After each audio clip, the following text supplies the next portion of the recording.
नमस्कार साथियों, स्वागत है आप सभी का कृष्णा एकेडमी के YouTube चैनल पे। मेरा नाम है कृष्णा मिश्रा। आज है 19 सितंबर 2022। तो आज के हम लोग कुछ महत्वपूर्ण करंट अफेयर्स को देखेंगे। उसके पहले हम अपने कल के महत्वपूर्ण करंट अफेयर का शॉर्ट में रिवीजन कर लेते हैं। तो हमारे कल के महत्वपूर्ण करंट अफेयर का पहला क्वेश्चन है कि भारत का पहला वन विश्वविद्यालय कहाँ स्थापित किया जाएगा? तो यह तेलंगाना में स्थापित किया जाएगा।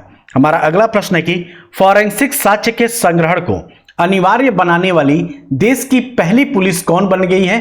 तो यह दिल्ली पुलिस बन गई है। हमारा अगला प्रश्न है कि किस राज्य के Padmaja Naidu Himalayan zoological park को सर्वश्रेष्ठ चिड़ियाघर के रूप में मान्यता मिली है? तो यह किस राज्य को मिला है? तो पश्चिम बंगाल राज्य को मिला है। यानी कि यह Padmaja Naidu Himalayan zoological park है, ये कहां पे है?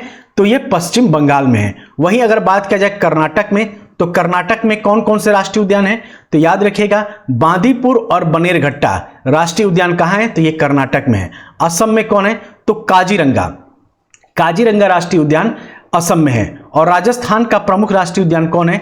तो राजस्थान का प्रमुख राष्ट्रीय उद्यान मुकुंदरा हिल्स है। ठीक है। हमारा अगला प्रश्न है कि 17 सितंबर 2022 को नामीबिया से लाए गए 8 चीतों को किस राष्ट्रीय उद्यान में छोड़े जाएंगे? तो यह कूनो राष्ट्रीय उद्यान में छोड़े जाएंगे। और यह कूनो राष्ट्रीय उद्यान कहां पे है? तो कूनो राष्ट्रीय उद्यान आपका मध्य प्रदेश में है। ठीक। वहीं अगर बात किया जाए काजीरंगा राष्ट्रीय उद्यान, तो काजीरंगा राष्ट्रीय उद्यान कहां है? तो असम में है। बांदीपुर आपका राष्ट्रीय उद्यान कहां पे है? तो ये कर्नाटक में है। और ताडोबा राष्ट्रीय उद्यान कहां है? तो ये महाराष्ट्र में है। हमारा अगला प्रश्न है कि किस टेनिस खिलाड़ी ने टेनिस से संन्यास लेने की घोषणा की है? तो यह रोजर फेडरर ने किया है। और ये रोजर फेडरर कहां के हैं? तो स्विट्जरलैंड के हैं। हमारा अगला प्रश्न है कि विश्व रोगी सुरक्षा दिवस कब मनाया जाता है? तो यह 17 सितंबर को मनाया जाता है। वहीं 16 सितंबर को क्या मनाया जाता है? तो 16 सितंबर को विश्व ओजोन संरक्षण दिवस मनाया जाता है। 14 सितंबर को क्या मनाया जाता है? तो 14 सितंबर को हाल ही में राष्ट्रीय हिंदी दिवस मनाया जाता है। और 14 सितंबर के दिन ही राष्ट्रीय हिंदी दिवस क्यों मनाया जाता है? क्योंकि 14 सितंबर 1949 को ही संविधान सभा द्वारा हिंदी को आधिकारिक भाषा के रूप में अधिकृत किया गया था। हमारा अगला प्रश्न है कि हाल ही में किस बल ने दुनिया का पहला महिला ऊंट सवार दल तैयार किया है? तो यह बीएसएफ ने तैयार किया है। और बीएसएफ का फुल फॉर्म क्या है? तो बॉर्डर सिक्योरिटी फोर्स है। इसकी स्थापना कब हुई थी? तो 1 दिसंबर 1965 को इसकी स्थापना हुई थी। और इसके वर्तमान में महानिदेशक कौन है? तो पंकज सिंह है। कौन है? तो पंकज सिंह है इसके वर्तमान में महानिदेशक। आप इन्हें याद रखिएगा। हमारा अगला प्रश्न है कि एससीओ शिखर सम्मेलन 2023 की मेजबानी करने के लिए एससीओ की अध्यक्षता किसने ग्रहण की? तो यह भारत ने ग्रहण की है। ठीक है। और एससीओ यानी कि संघाई सहयोग संगठन की 2022 की मेजबानी कौन कर रहा है? तो उज्बेकिस्तान कर रहा है। और उज्बेकिस्तान के समरकंद में एससीओ शिखर सम्मेलन 2022 की मेजबानी हो रही है। वहीं अगर बात किया जाए एससीओ यानी कि संघाई सहयोग संगठन का स्थापना कब हुआ था? तो 15 जून कब हुआ था? तो 15 जून 2001 को हुआ है। ठीक है। इसका मुख्यालय कहां है? तो इसका मुख्यालय चीन के बीजिंग में है। ठीक। हमारा अगला प्रश्न है कि स्मार्ट एड्रेस वाला भारत का पहला शहर कौन बनेगा? तो यह इंदौर शहर बनेगा। यह वही इंदौर है जो भारत का पहला वाटर प्लस शहर भी बना था। यह वही इंदौर है जहां पे एशिया का सबसे बड़ा रनवे स्टेशन बना है। तो दोस्तों, ये था हमारे कल के कुछ महत्वपूर्ण करंट अफेयर का जो हमने शॉर्ट में रिवीजन कर लिया। अब हम लोग चलेंगे अपने आज के महत्वपूर्ण करंट अफेयर पे।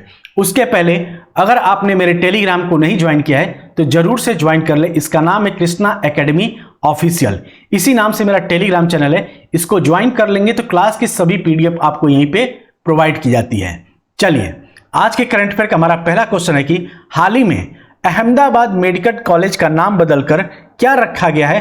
तो नरेंद्र मोदी मेडिकल कॉलेज रखा गया है। ठीक है। और अहमदाबाद में ही एक दुनिया का सबसे बड़ा क्रिकेट स्टेडियम है, मोटेरा क्रिकेट स्टेडियम। उसका नाम भी बदलकर क्या कर दिया गया है? तो नरेंद्र मोदी स्टेडियम कर दिया गया है। देखिए मोटेरा स्टेडियम है, उसका 2 बार नाम बदला गया है। पहले मोटेरा स्टेडियम का नाम रखा गया था सरदार वल्लभ भाई स्टेडियम, फिर सरदार वल्लभ भाई स्टेडियम से नाम बदलकर नरेंद्र मोदी स्टेडियम कर दिया गया है। और यह दुनिया का यानी पूरे विश्व का सबसे बड़ा क्रिकेट स्टेडियम है। और वो कहां पे है?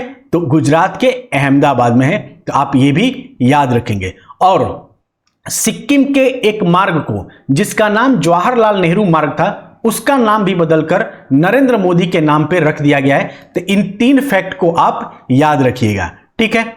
हमारा अगला प्रश्न है कि हाल ही में किस राज्य सरकार ने अपने सचिवालय का नाम डॉक्टर BR अंबेडकर के नाम पर रखा है? तो ये कौन है? तो यह तेलंगाना है। ये वही तेलंगाना है जहां पे हाल ही में वन विश्वविद्यालय स्थापित करने की घोषणा की गई है। ठीक है। और तेलंगाना की स्थापना कब हुई है? तो तेलंगाना की स्थापना 2 जून 2014 को हुआ है। कब हुआ है? तो 2 जून 2014 को तेलंगाना की स्थापना की गई है। तेलंगाना के बारे में और कुछ जानकारी ले लेते हैं। तो तेलंगाना के जो राष्ट्रीय रिजर्व है उनका नाम क्या है? तो कांवला वन्यजीव राष्ट्रीय अभ्यारण्य। ठीक है। उसी तरीके से हमारा अगला है पखाल वन्यजीव अभ्यारण्य भी कहां है? तो ये तेलंगाना में है। यानी कि कांवला वन्यजीव अभ्यारण्य या पाखाल वन्यजीव अभ्यारण्य कहां पे है? तो ये तेलंगाना राज्य में पाया जाता है। और तेलिया रुमाल जिसको GI टैग प्रदान किया गया है वो कहां का है? तो तेलंगाना का है। तेलिया या तोलिया दोनों भी इसके नाम से जाना जाएगा। ठीक है। तो उसको GI टैग कहां मिला है? तो तेलंगाना मिला है। फिर आदिलाबाद डोकरा यानी कि मेटल क्राफ्ट को जो GI टैग प्रदान किया गया है वो किस राज्य का है? तो तेलंगाना राज्य का ही है। हमारा अगला प्रश्न है कि हिंसक कुत्तों को मारने के लिए सुप्रीम कोर्ट से किस राज्य सरकार द्वारा अनुमति लिया जाएगा? तो यह केरल राज्य सरकार द्वारा लिया जाएगा। ठीक है। केरल के बारे में कुछ महत्वपूर्ण जानकारी है। तो केरल की राजधानी कहां है? तो तिरुवनंतपुरम है। केरल की स्थापना कब हुई है? तो केरल की स्थापना 31 अक्टूबर 1956 को हुआ है। केरल में लोकसभा सीट की बात की जाए तो 20 लोकसभा सीट है, 9 राज्यसभा सीट है और विधानसभा सीट की बात किया जाए तो 140 है। ठीक है। और केरल में किन किन चीजों को GI टैग प्रदान हुआ है?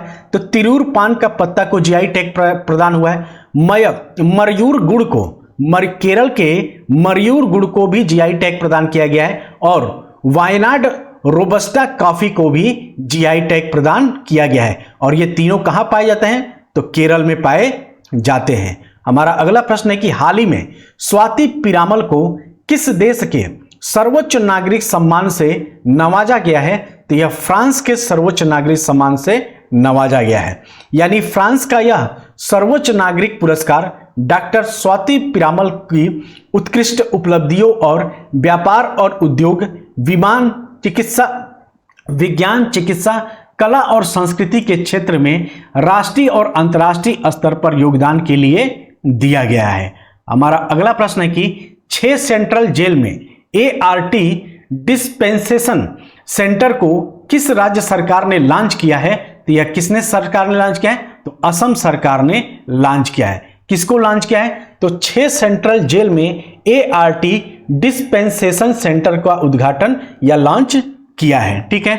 अगर वही बात किया जाए तो असम की राजधानी कहां है? तो असम की राजधानी दिसपुर है। ठीक है। असम का गठन कब किया गया था? तो 15 अगस्त 1947 को किया गया था। और अगर लोकसभा सीट की बात करें तो असम में लोकसभा सीट की संख्या कितनी है? तो 14 है। और राज्यसभा सीट की संख्या कितनी है? तो 7 है। ठीक। असम के कुछ प्रमुख वन्यजीव अभ्यारण्य को देख लेते हैं। तो मानस वन्यजीव उद्यान कहाँ है? और ये एक बाघ रिजर्व है, ये कहाँ पे है? तो असम में है। काजीरंगा राष्ट्रीय उद्यान कहाँ है? तो ये भी असम में है।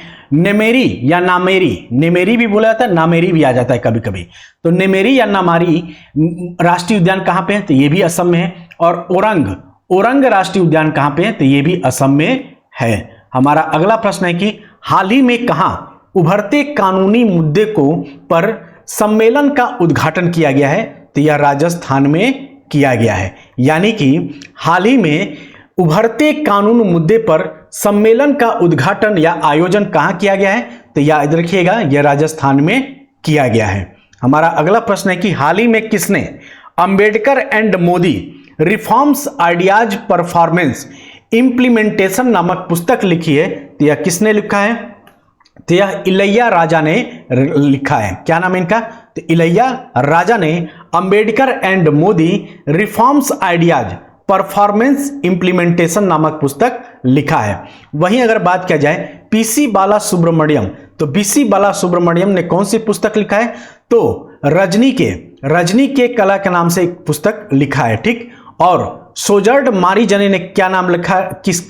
किस पुस्तक का नाम लिखा है? यानी सोजर्ड मारीजने ने कौन सी पुस्तक लिखी है?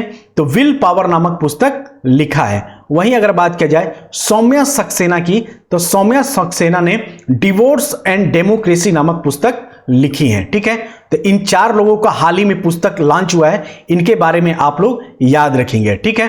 तो सोजर्ड मारीजने की पुस्तक का नाम क्या है? तो विल पावर है। सौम्या सक्सेना की पुस्तक का नाम क्या है? तो सौम्या सक्सेना की पुस्तक का नाम है डिवोर्स एंड डेमोक्रेसी। और इलैया राजा ने किस पुस्तक का नाम लिखा है?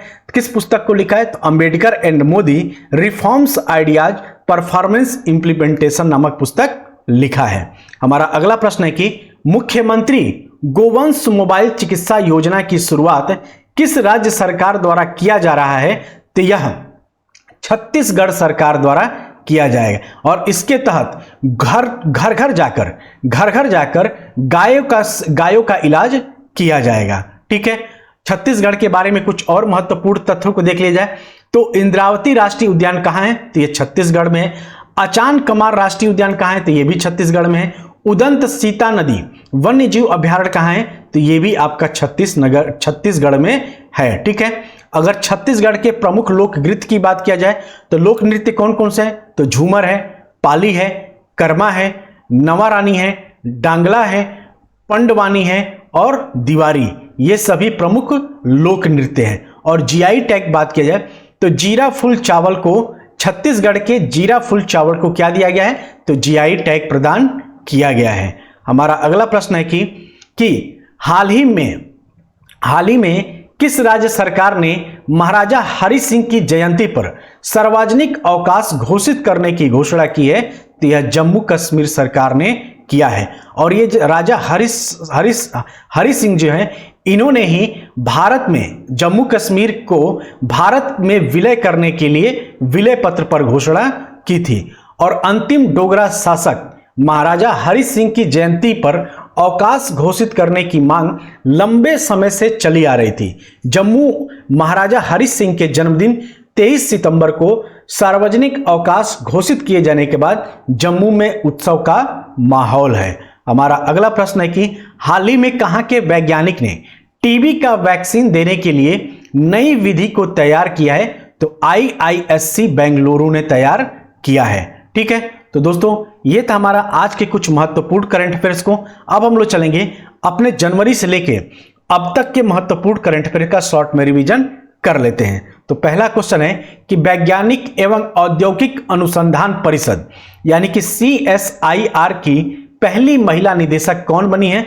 तो नल्ला थम्बी कलाई सेल्वी बनी है। हमारा अगला प्रश्न है कि अंडर 20 विश्व कुश्ती चैंपियनशिप में स्वर्ण पदक जीतने वाली पहली महिला पहलवान कौन बन गई है? तो अंतिम पंघाल बन गई हैं। हमारा अगला प्रश्न है कि 8000 मीटर से ऊंची 5 चोटियां फतह करने वाली पहली भारतीय महिला कौन बनी है? तो प्रियंका मोहिते बनी है। हमारा अगला प्रश्न है कि यूएफा महिला चैंपियंस लीग में खेलने वाली पहली महिला फुटबॉलर कौन बनी है? तो मनीषा कल्याण बनी है। हमारा अगला प्रश्न है कि किस नेशनल पार्क को International Union for Conservation of Nature और World Commission on Protected Areas द्वारा प्रस्तुत इंटरनेशनल रेंजर अवार्ड 2022 दिया गया है? तो यह ओरंग नेशनल पार्क को दिया गया है। और यह ओरंग नेशनल पार्क कहां पे है, ये आप कमेंट करके बताएंगे। हमारा अगला प्रश्न है कि किस देश ने मुद्रास्फीति से निपटने के लिए सोने के सिक्के को कानूनी निविदा के रूप में लॉन्च किया है? तो यह जिम्बाब्वे ने लॉन्च किया है। हमारा अगला प्रश्न है कि किस देश में 170 कैरेट का दुर्लभ गुलाबी हीरा पाया गया है? तो यह अंगोला में पाया गया है। हमारा अगला प्रश्न है कि किस देश के वैज्ञानिकों द्वारा दुनिया का पहला कृत्रिम भ्रूण विकसित किया गया है? तो यह इजराइल द्वारा विकसित किया गया है। हमारा अगला प्रश्न है कि किस देश ने सुभाष चंद्र बोस से जुड़े स्थल पदांग को अपना 75वां राष्ट्रीय स्मारक घोषित किया है? तो यह सिंगापुर ने घोषित किया है। ठीक है, हमारा अगला प्रश्न है कि किसे नई वैश्विक शांति राजदूत 2022 के रूप में चुना गया है? तो यह बबीता सिंह को चुना गया है। हमारा अगला प्रश्न है कि किस राज्य में ओलंपिक मूल्य शिक्षा कार्यक्रम शुरू किया गया है? तो यह उड़ीसा द्वारा शुरू किया गया है। और हमारा अगला प्रश्न है कि किस राज्य में भारत के पहले हिमालयी मसाला उद्यान का उद्घाटन किया गया है? तो यह उत्तराखंड में किया गया है। तो दोस्तों ये थे हमारे आज के कुछ महत्वपूर्ण करंट अफेयर्स का शॉर्ट में रिवीजन, जिसमें हमने कल के करंट अफेयर को पढ़ा, आज के करंट अफेयर पढ़ा और लास्ट में हम लोग जनवरी से लेके जुलाई तक के मोस्ट इंपॉर्टेंट का करंट अफेयर आपको बताया गया। देखिए दोस्तों, जो भी करंट अफेयर आपको कराया जाता है, चाहे वो डेली करंट अफेयर हो और चाहे वो जो रिवीजन वाली क्लास हो, ठीक है, जो लास्ट में 12-13 क्वेश्चन का रिवीजन का, ये सभी आपके आने वाले एग्जाम में मोस्ट इंपॉर्टेंट है। जो आपके आने वाले एग्जाम के लिए मोस्ट इंपॉर्टेंट होता है वही करंट अफेयर मैं आपको लेकर आता हूं डेली में। तो अगर आप लोग ये वीडियो अगर आप लगातार डेली देखते रहेंगे, 17-18 मिनट का वीडियो, अगर आप ये डेली अपना एक नियम बना लेंगे कि कुछ नहीं तो कम से कम ये वीडियो हमें देखना है, तो अगर आप इसको देखते रहेंगे तो यकीन मानिए आपका करंट अफेयर बहुत अच्छे से तैयार हो जाएगा, क्योंकि आपका कई बार आपका रिवीजन हो जाता है। उसके बाद से हम लोग टॉपिक वाइज करंट अफेयर करते ही हैं, तो इससे अच्छा खासा आपका करंट का रिवीजन हो जाएगा। और किसी भी एग्जाम में पीसीएस से लेकर उसके वनडे एग्जाम के कोई भी एग्जाम, चाहे एसएससी सीजीएल हो, आपका बैंक हो, कोई भी एग्जाम हो, सुपर टेट हो, केबीएस हो, आपका पेट हो, सेट हो, रेलवे हो, सभी के लिए ये मोस्ट इंपॉर्टेंट क्लास रहेगा। तो चलिए फिर मिलते हैं अगली क्लास में, तब तक आप सभी अपना ध्यान रखिएगा। जय हिंद, जय भारत।